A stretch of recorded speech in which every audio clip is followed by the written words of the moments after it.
Hi, I'm Chaz, and thanks so much for tuning in to another episode of Cooking with Chaz. I'll show you how to make some quick corn salsa. So let me show you the ingredients to the dish. Let's get started.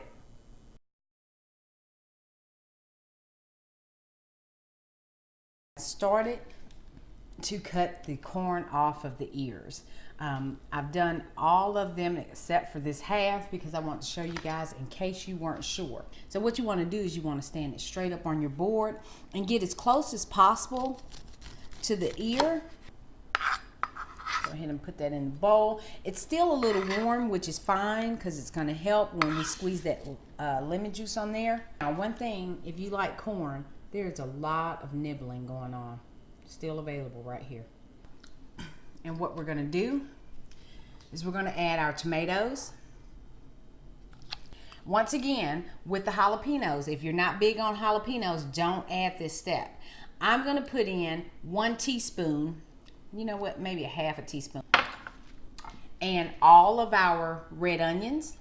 Go ahead and add that, and definitely all of our cilantro. Salt and pepper.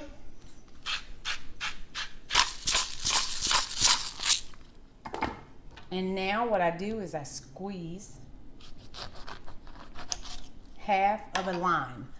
Normally I use lime, but unfortunately I didn't pick any up from the market. A lemon works just as well.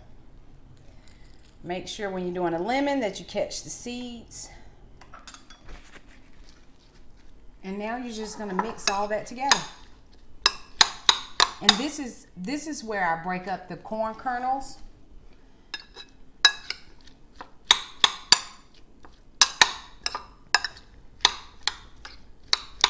All right.